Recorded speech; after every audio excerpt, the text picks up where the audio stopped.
Nunca se esqueça que basta uma crise política, econômica ou religiosa para que os direitos das mulheres sejam questionados. Esses direitos não são permanentes. Você terá que manter-se vigilante durante toda a sua vida.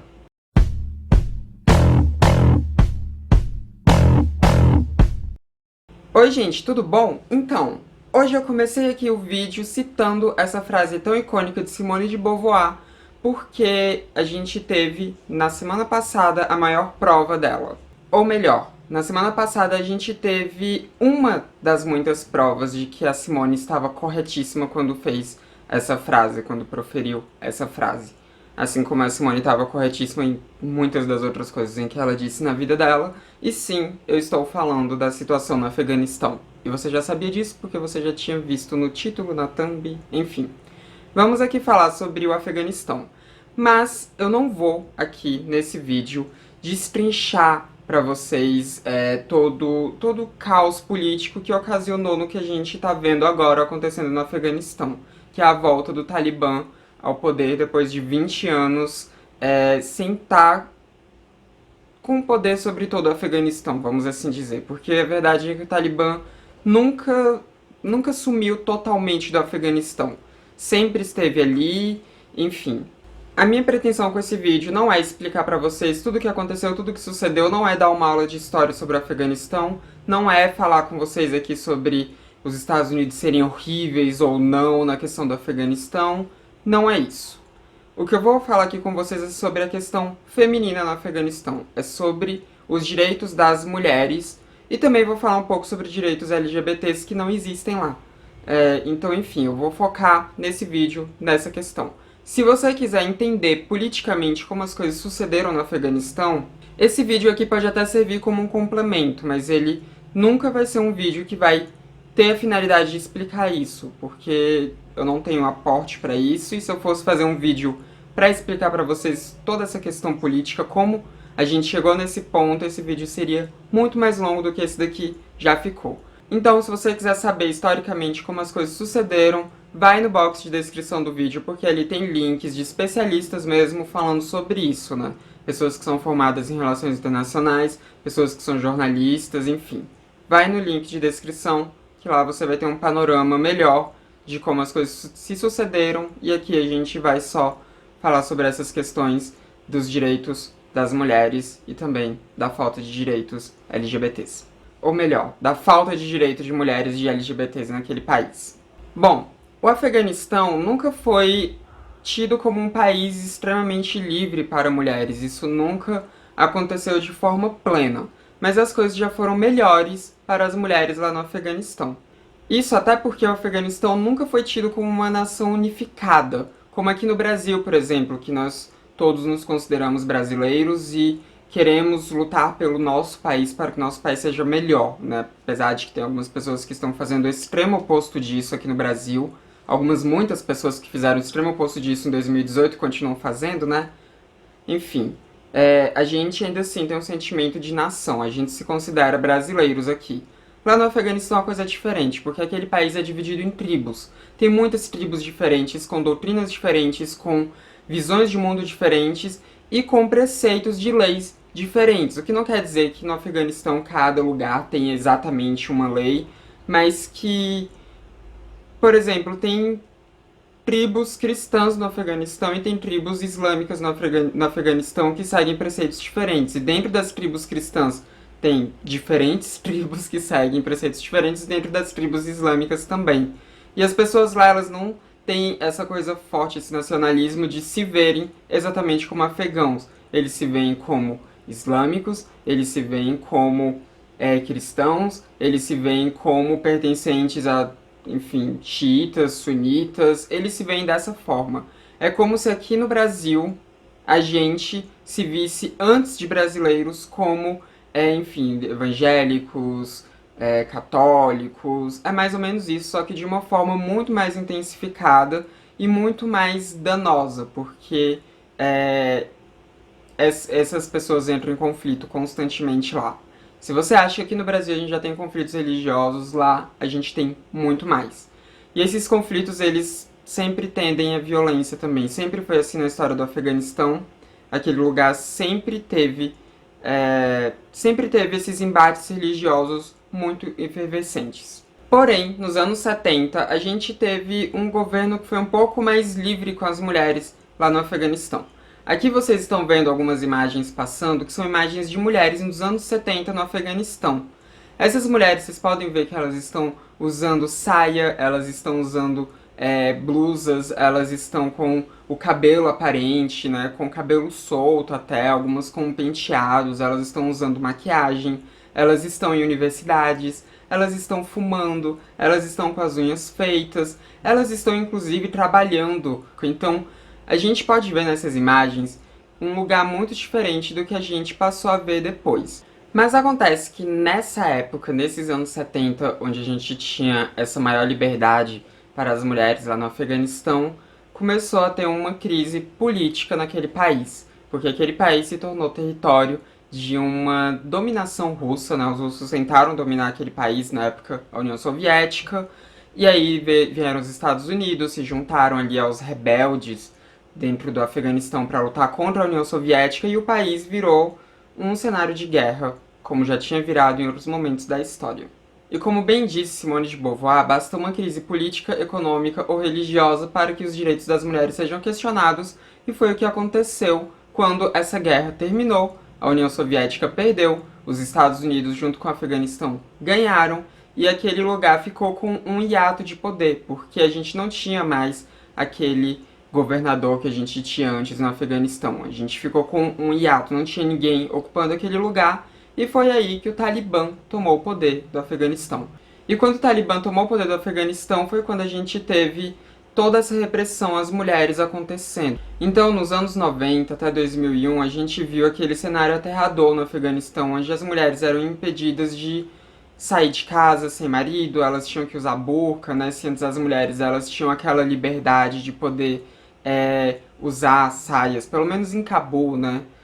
Elas tinham essa liberdade maior de poder, enfim, se vestir da forma como queriam, né? E tudo mais, e usar penteados da forma como elas queriam. Depois não, elas passaram a ser obrigadas a usarem burca, isso nos anos 90. Mas acontece que em 2001 a gente teve aquele ataque às Torres Gêmeas, né, que Osama Bin Laden orquestrou. Um ataque foi feito pela Al-Qaeda, não foi pelo Talibã, mas o Talibã ajudou a esconder o Osama Bin Laden, o que virou um motivo de guerra dos Estados Unidos contra o Talibã, né, e contra, enfim, toda aquela guerra ao terror, né, que os Estados Unidos assim chamou. E a gente teve todo esse período de ocupação dos Estados Unidos em solo afegão, de 2001 até agora, 2021. Durante esse período que os Estados Unidos ficou em solo afegão, a gente não teve uma extrema liberdade das mulheres, a gente não viu voltando aquela coisa dos anos 70, até porque era um local que estava em guerra, né? A guerra no Afeganistão nunca terminou, mas a gente viu as mulheres conseguindo ter um pouco mais de liberdade. Não só as mulheres, mas os homens também, porque tinham também várias restrições a como os homens deveriam se vestir, se portar e tudo mais. Então a gente começou a ver um pouco mais de liberdade naquele país nesses 20 anos, nessas 2 décadas.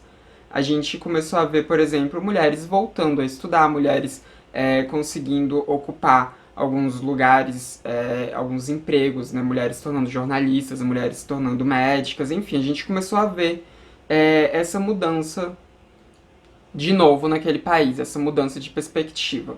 Mas por uma série de fatores, o Talibã nunca sumiu exatamente do poder no Afeganistão.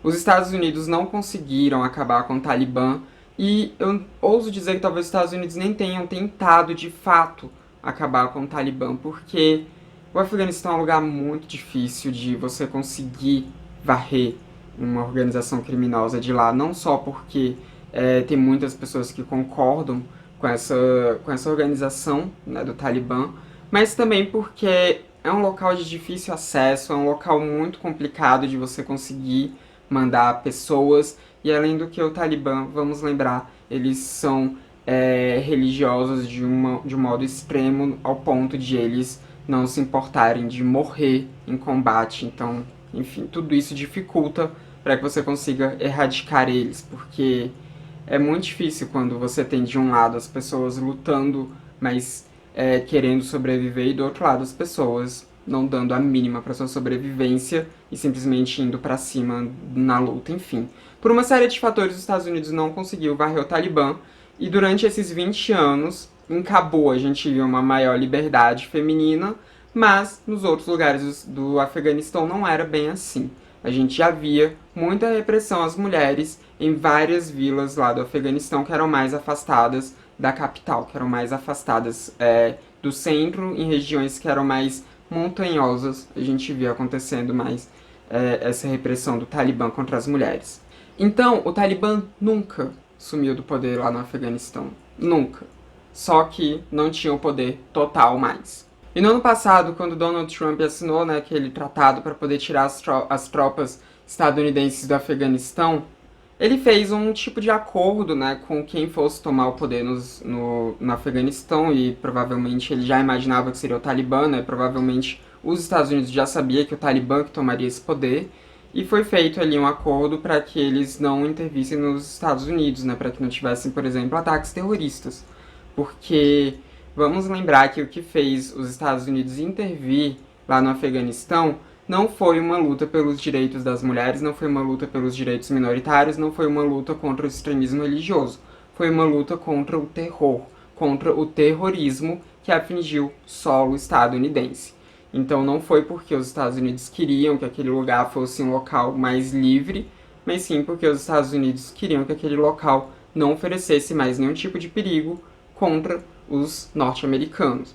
Vamos lembrar que o 11 de setembro foi uma coisa horrível que matou milhares de estadunidenses com a queda daquelas torres, enfim, foi algo realmente traumático que ficou marcado na história norte-americana para sempre. Então o interesse deles era apenas esse, não era de mudar a cultura do local nem nada do tipo. Era só de garantir que eles não iriam mais fazer ataques terroristas contra os Estados Unidos. Era isso que eles queriam.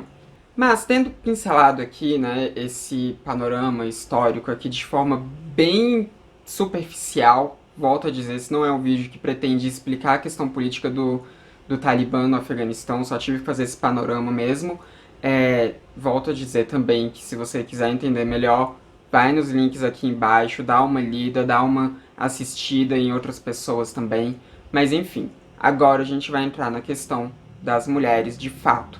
E agora eu vou fazer aqui um esforço grande mesmo para não acabar caindo em islamofobia quando eu for falar aqui sobre as questões dos preceitos que o Talibã segue, que várias outras organizações islâmicas têm seguido lá no Oriente Médio, Porque não é com islamofobia, não é com uma demonização de uma religião especificamente que a gente consegue combater esse tipo de coisa. Então, enfim. Vou aqui tentar ser o mais respeitosa possível com a religião islâmica, enquanto eu condeno todas essas ações muito fundamentalistas de pessoas que seguem o Islã.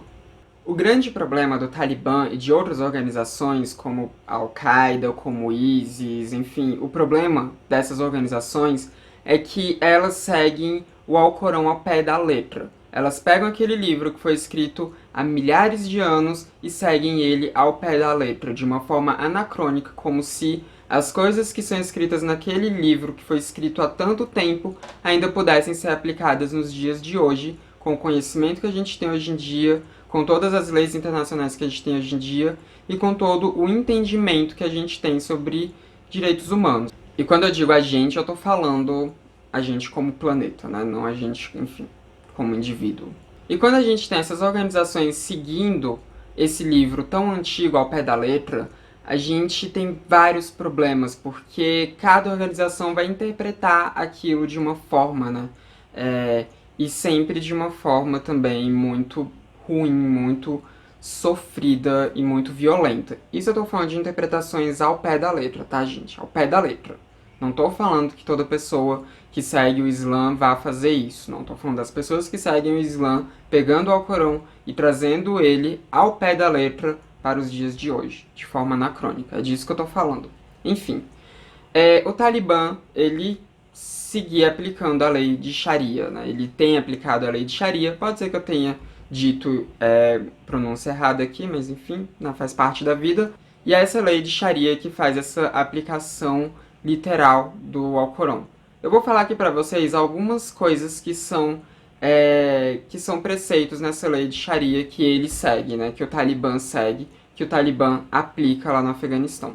Meninas não podem estudar depois dos 10 anos de idade. É como se aqui no Brasil as meninas só pudessem estudar até, por exemplo, a quarta série, e depois disso não pudessem mais de jeito nenhum. Então, todo tipo de ensino que aqui no Brasil a gente tem a partir da quinta série em diante, né? Tanto de ensino fundamental quanto depois de ensino médio e de faculdade, é proibido pela lei de Sharia que o Talibã segue. Isso eu vou falar aqui das coisas como eram aplicadas nos anos 90, porque, enfim, eles falaram que vai ser um pouco diferente agora, depois a gente chega nisso.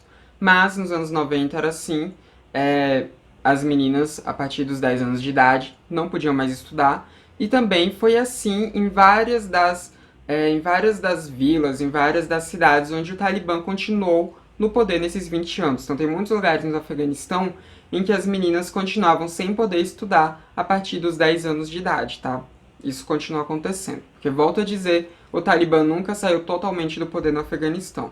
Apenas teve o seu poder diluído, apenas não conseguiu mais tomar todo o lugar, né? Então, enfim, essas coisas continuaram acontecendo. Um outro preceito da lei de Sharia são as punições muito severas para quem cometer algum tipo de crime, algo que eles considerem crime lá dentro. Então, por exemplo, alguém que roubou alguma coisa acaba tendo as suas mãos amputadas, isso acontecendo publicamente, né? Geralmente é em praça pública, eles vão lá, pegam a pessoa que cometeu o roubo, o furto, enfim, e decepam a mão dessa pessoa. Outra coisa que é proibida lá é adultério, e a pena para adultério é apedrejamento. Tanto mulheres que são adúlteras quanto homens que são adúlteros, enfim. Se alguém estiver traindo outra pessoa com quem ela esteja casada ali, essa pessoa vai ser apedrejada. Muitas vezes apedrejada até a morte. Outra questão muito forte é o código de vestimenta, né? Que a gente consegue ter muito claramente na nossa mente o que isso quer dizer. As mulheres precisam usar burca, elas precisam se cobrir totalmente todas as vezes que elas vão sair de casa. E dentro de casa, por exemplo, se vão receber algum homem, né? Se algum homem vai adentrar aquela casa que não for o marido dela, ela precisa também estar coberta. Então, ela precisa ter essa coisa da burca, né? Essas vestimentas que eles têm como discretas. E nisso a mulher também não pode, por exemplo, pintar as unhas, não pode se maquiar, enfim, ela não pode fazer uma série de coisas, né? Ela precisa estar com essa vestimenta discreta. A aparência dela tem que ser discreta. E os homens também, eles têm que seguir códigos de vestimentas, eles também precisam seguir uma vestimenta discreta. E a coisa mais importante, né, da vestimenta dos homens é que eles não podem fazer a barba, eles precisam deixar a barba crescer. Tanto que é muito comum, né, quando essas instituições acabam perdendo poder em algum lugar no Afeganistão, não só no Afeganistão, mas no Oriente Médio como um todo, né, é comum que os homens, eles corram para as barbearias para poder fazer as suas barbas, porque antes eles estavam sendo proibidos, né. Inclusive, nos vídeos que a gente viu de Cabul, que a gente viu as pessoas fugindo, a gente conseguia ver muitos homens com o rosto liso, né, sem barba. Então, esses homens, eles seriam punidos, né, se a lei de Sharia fosse aplicada dessa forma. Enfim, então a gente vê esse fenômeno acontecendo. Dos homens não podendo fazer a barba e das mulheres tendo que se cobrir da cabeça aos pés, inclusive, por vezes, nem os olhos aparecendo, né? Às vezes tem uma tela, assim, na boca delas para que nem os olhos sejam vistos. E também a gente tem, obviamente, um tipo de pena para quem infringir esses códigos de vestimenta, né? E a pena geralmente é açoitamento, podendo muitas vezes esse açoitamento levar à morte também, porque são 70 chibatadas que a pessoa toma em praça pública. Então a gente está falando de mulheres sendo levadas em praça pública para levar chicotadas na frente de todo mundo, e muitas vezes essas mulheres acabam vindo a óbito devido a essas chibatadas, né? Outra proibição que a gente tem em cima das mulheres é que mulheres não podem sair de casa sem uma autorização de um homem. Elas precisam ou estarem acompanhadas de algum homem, de preferência o marido ou o pai, ou então elas precisam de uma autorização desse homem para que elas possam sair. Então, por exemplo, se a mulher quiser ir ao mercado, se ela, vamos supor, ela tá fazendo comida ali, né? Porque obviamente é a mulher quem cozinha, né? Então ela tá ali fazendo comida e precisou de algum ingrediente, né? Algum tempero ficou faltando, ela vai precisar comprar esse tempero. Se ela sair de casa e comprar esse tempero e ela não tiver uma autorização por escrito, ela pode também sofrer chibatada na rua, ela pode, enfim, ser presa, pode acontecer alguma coisa com ela, ela pode inclusive ser morta por isso. Então, ela precisa sempre ou estar acompanhada do homem ou então ter uma autorização por escrito do homem que é dono dela, autorizando para que ela possa sair e fazer alguma coisa sozinha na rua. E assim como as mulheres sob essa lei de Sharia não podem estudar a partir de uma certa idade, elas também não podem trabalhar. Então todos os trabalhos femininos ficam restritos à ordem doméstica e fora de casa elas não podem trabalhar, elas não podem ter um tipo de trabalho que traga alguma renda para elas, porque senão elas também vão sofrer chibatada, vão sofrer apedrejamento, vão sofrer algum tipo de punição desse tipo, porque essa é uma obrigação do homem. É o homem quem tem que levar o sustento para a família. Inclusive, se a mulher ela acaba ficando viúva, né, se o marido dela morrer, ela precisa se casar de novo, ela precisa de um outro casamento, ou então ela precisa ir para algum lugar específico de viúvas, enfim, uma coisa muito estranha e muito violenta, né? Porque a mulher não pode ter renda, ela tem que ser dependente de alguém. Ou melhor, ela tem que ser dependente de homens. E falando aqui sobre LGBTs, né? Não são só mulheres que sofrem lá no regime de Sharia. A gente tem também as pessoas LGBTs que sofrem muito, porque é proibido, sob a lei de Sharia, em países que têm essa lei sendo adotada, é proibido que pessoas LGBTs existam. Então, se alguém for acusado de ser LGBT, se alguém for acusado de ter tido algum tipo de relação com alguém do mesmo gênero, ou se for alguém que se identifica com o gênero oposto ao gênero de nascimento, essa pessoa vai morrer. Essa pessoa vai ser levada em praça pública, vai ser apedrejada até a morte, ou então também outro tipo de pena para LGBTs que o Talibã costuma aplicar é colocar essa pessoa em pé em um determinado local, atrás de um muro, e esse muro é despejado em cima dessa pessoa, né, a pessoa matando a pessoa por esmagamento, né? Enfim, são muros que vão de 2,5 metros até 3 metros. Então, além de ser algo passível de pena de morte, ainda é uma pena de morte de forma muito severa, muito triste, muito desumana, muito tortuosa, né? Uma forma de morrer sob tortura.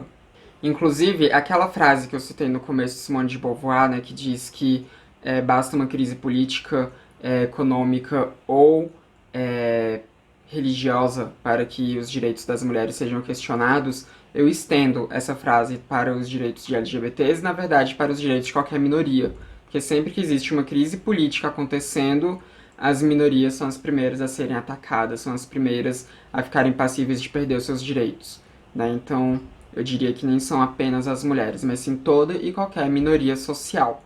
Não estou falando de minoria numérica, estou falando de minoria social. Então, vocês podem ver que não é à toa o motivo de a gente ter visto tantas pessoas querendo fugir a todo custo do Afeganistão. Não é à toa que a gente viu aqueles vídeos daqueles aviões de carga ficando lotados, das pessoas se atropelando para subir uma escada para conseguir entrar ali dentro, aquela aglomeração horrível onde pessoas caíam de escada, onde pessoas se penduravam nas asas do avião para tentar fugir daquele país, onde a gente via o avião decolando e pessoas caindo daquele avião, caindo das asas daquele avião e morrendo porque elas estavam tentando fugir daquele país, porque elas preferiam morrer do que voltar a viverem sob o regime do Talibã. Não é à toa que a gente viu isso acontecendo, não é à toa que a gente viu tantas pessoas preocupadas, não é à toa que a gente viu as atletas afegãs morrendo de medo de morrerem, que a gente viu as mulheres que exercem algum tipo de trabalho lá no Afeganistão tendo medo de serem punidas por isso, de levarem chibatadas ou enfim de morrerem, porque esse tipo de coisa acontece quando a gente está falando de um regime teocrático nesse nível, de um regime teocrático fundamentalista como é o regime teocrático do Talibã.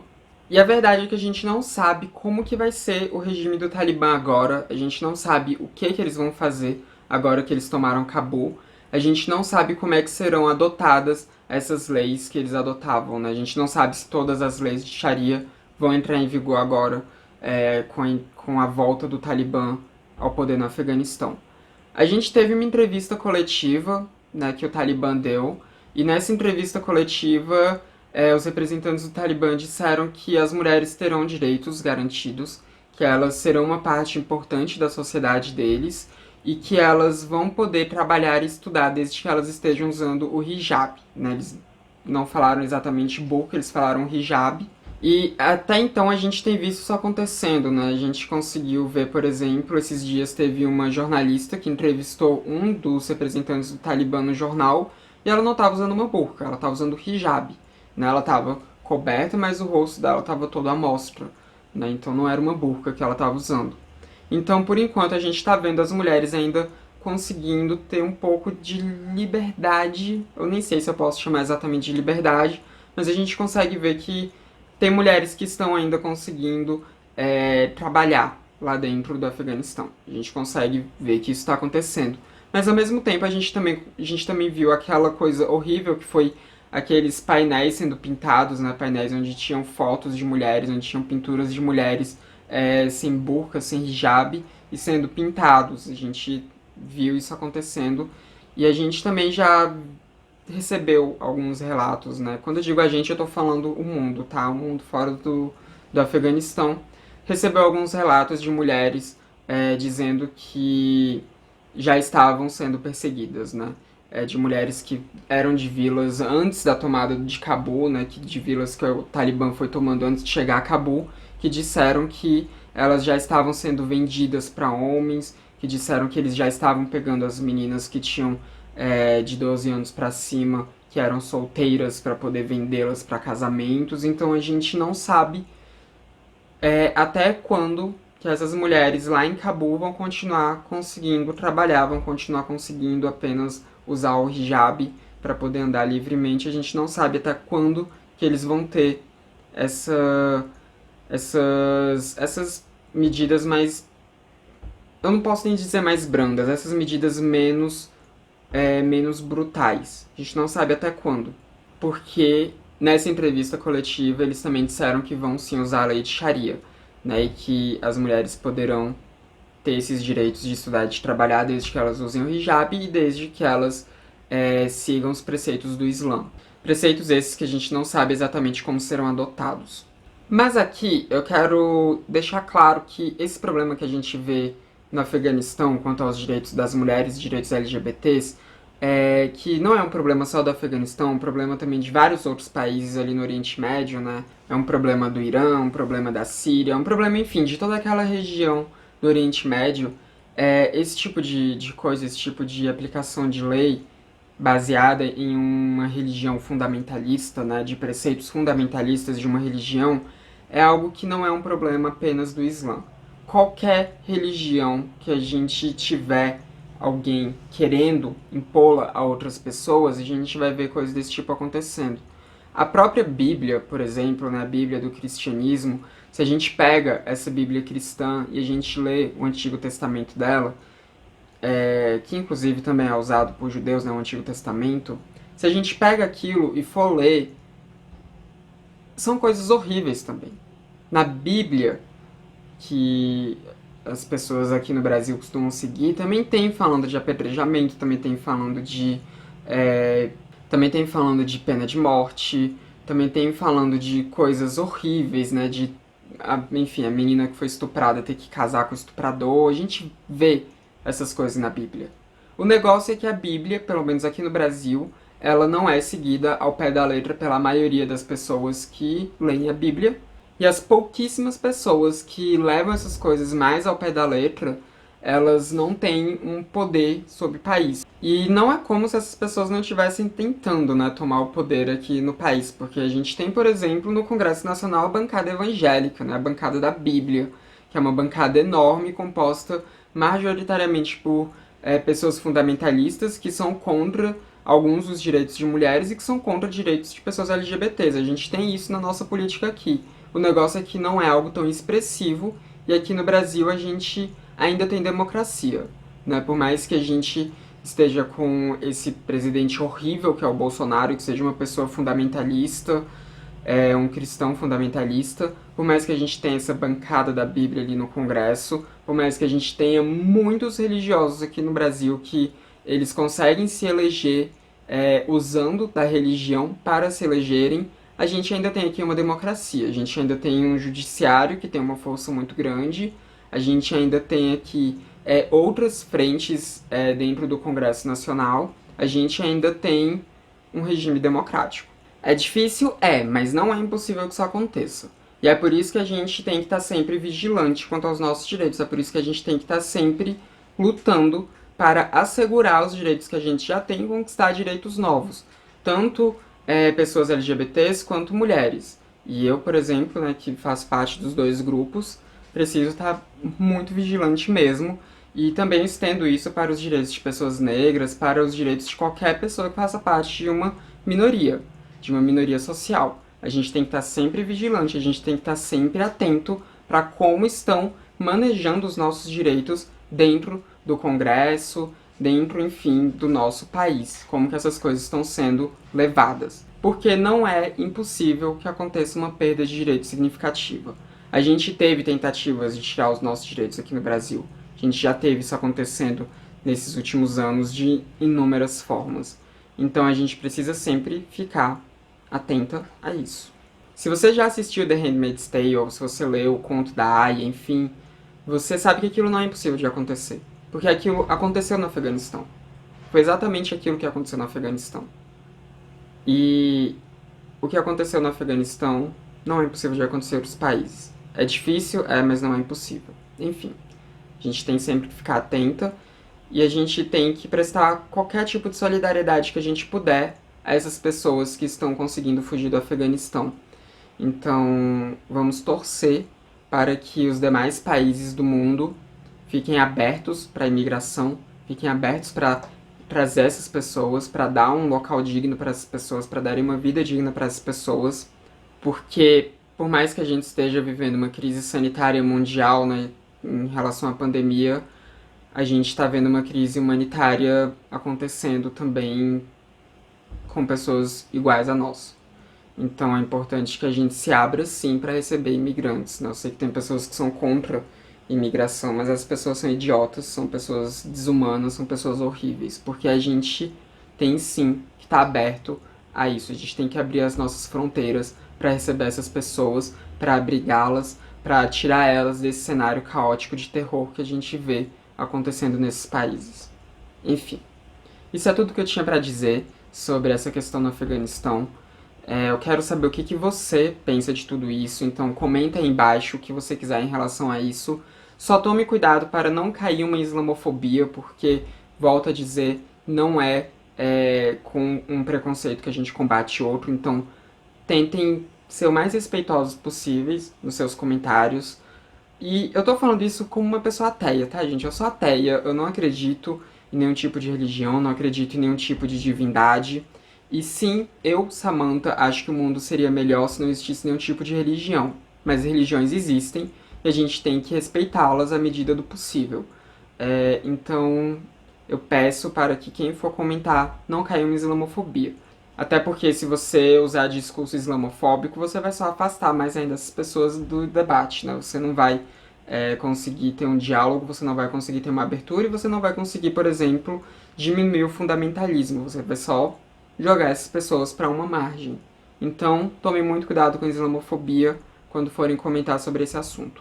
E outra coisa também que eu tenho para dizer é que eu sei que algumas pessoas de esquerda comemoraram a tomada do Talibã porque consideraram isso uma derrota dos Estados Unidos. Se você é uma pessoa que faz isso, você é uma pessoa completamente desumana, ignorante e uma pessoa burra mesmo. Porque a gente está falando de perda de direitos, a gente está falando de morte, a gente está falando de homicídios, a gente está falando de torturas, a gente está falando de coisas desumanas.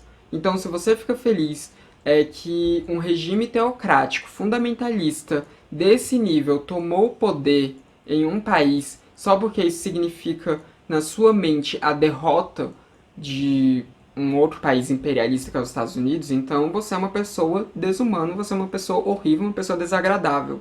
Então eu espero não ver esse tipo de comemoração acontecendo nos comentários aqui embaixo, tá, gente? Enfim, é isso que eu tinha pra dizer. Comentem o que vocês quiserem, desde que não seja algo islamofóbico, desde que não seja uma comemoração, um ovacionamento ao Talibã.